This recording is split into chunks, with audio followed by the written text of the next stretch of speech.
Surat mood વણિક ઘાંચી હિતવર્ધક મંડળ દ્વારા હાસ્ય અને મનોરંજનથી ભરપૂર એક અનોખા કાર્યક્રમનું આયોજન કરવામાં આવ્યું હતું। તો સુરત મૂડ વણિક ભવન ખાતે યોજાયેલ આ કાર્યક્રમમાં જાણીતા હાસ્ય કલાકાર શ્રી પ્રભાકર ધોળકિયાએ પોતાના રમૂજી પ્રસંગો, હાસ્ય, વ્યંગ અને શાયરી દ્વારા ઉપસ્થિત સૌને ખડખડાટ હસાવ્યા હતા। સુરત મૂડ વણિક ઘાંચી હિતવર્ધક મંડળ દ્વારા હાસ્ય અને મનોરંજનથી ભરપૂર એક અનોખા કાર્યક્રમનું આયોજન કરવામાં આવ્યું હતું। સુરત મૂડ વણિક ભવન ખાતે યોજાયેલા આ કાર્યક્રમમાં જાણીતા હાસ્ય કલાકાર શ્રી પ્રભાકર ધોળકિયાએ પોતાના રમૂજી પ્રસંગો, હાસ્ય, વ્યંગ અને શાયરી દ્વારા ઉપસ્થિત સૌને ખડખડાટ હસાવ્યા હતા। મસ્તીના મધુવનમાં મોજ ભરી સફર નામના આ કાર્યક્રમમાં હાસ્યના રસગુલ્લા સમાન રમૂજી પ્રસંગો અને વ્યંગાત્મક શાયરીની રંગત જામી હતી। કાર્યક્રમમાં મુખ્ય અતિથિ તરીકે પુણેશભાઈ મોદી અને અમિતભાઈ ગજ્જર ઉપસ્થિત રહ્યા હતા, જ્યારે સમગ્ર કાર્યક્રમના પ્રમુખ તરીકે ભરતભાઈ સાહેબે જવાબદારી સંભાળી હતી। કાર્યક્રમને સફળ બનાવવા માટે હસમુખભાઈ ઈ લાલવાડા તેમજ મંડળના તમામ સભ્યોએ ભારે જહેમત ઉઠાવી હતી।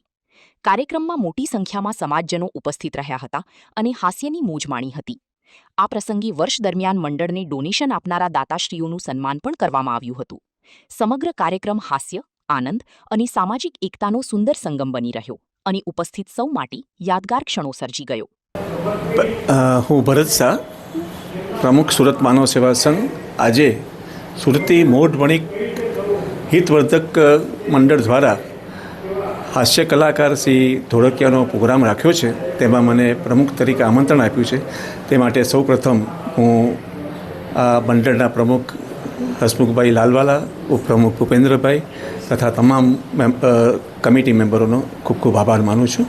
મિત્રો, મને ખૂબ આનંદ થયો કે આ મંડળ 1937થી શરૂ થયું છે અને આજે લગભગ 85થી 89 વર્ષ થઈ ગયા અને સમાજના જે ગરીબ, જરૂરિયાતમંદ, દુઃખી, પીડિત જે લોકો છે તે લોકોને મદદ કરવા માટે અને એ લોકોને અનાજનું દાન આપવું હોય, જેની તકલીફ મોટી છે તેના અનાજનું દાન, તેના બાળકો આગળ ભણે અને પૈસા વગર એની કેરિયર બગડે નહીં અને એ આગળ વધીને સમાજ ઉપયોગી બને તે માટે એને વિદ્યાદાન આપવું અને તે સાથે જ એને શિક્ષણની ફી માટેનું દાન આપવું, સાથે જ આરોગ્યલક્ષી સેવામાં પણ કેટલીક વખત માણસ પાસે પૈસા ન હોવાને કારણે એ આરોગ્યલક્ષી સેવાથી વંચિત ન રહી જાય અને એનું જીવન બગડે નહીં અને મૃત્યુ નહીં પામે, એટલા માટે એ આરોગ્યલક્ષી માટે પણ અહીંયા સંસ્થા દ્વારા ખૂબ ખૂબ મદદ કરવામાં આવે છે।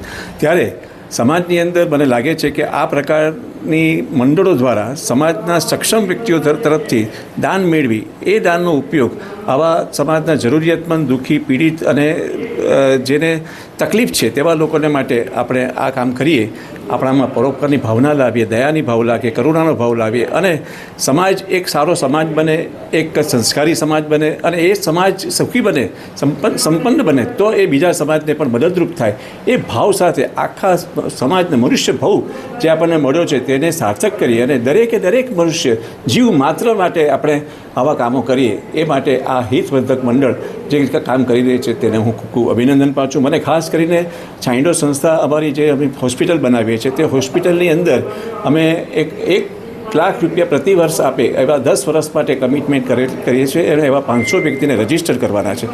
ત્યારે આ હિતવર્ધક મંડળના પ્રમુખ શ્રી હસમુખભાઈ લાલવાળાએ પોતાની વ્યક્તિગત હેસિયતની અંદર અમારી હોસ્પિટલમાં આવા ગરીબ અને જરૂરિયાતમંદ પેશન્ટ આવે અને તે પૈસાના અભાવે આરોગ્યલક્ષી સેવાથી વંચિત ન રહી જાય તેને માટે પ્રતિવર્ષ 1 લાખ રૂપિયા એમને 10 વર્ષ માટે દાન આપવાનું એને કમિટમેન્ટ કર્યું છે। આજે 2 વર્ષ તો દાન આપેલું છે, આજે 3જા વર્ષે પણ એમને અહીંયા મને બોલાવીને આ દાન આપ્યું છે, ત્યારે હું એમનો ખૂબ ખૂબ આભાર માનું છું અને આ હિતવર્ધક મંડળને પણ ખૂબ ખૂબ શુભેચ્છા પાઠવું છું કે આવા સમાજલક્ષી કામો આગળના આગળ કરતા રહે।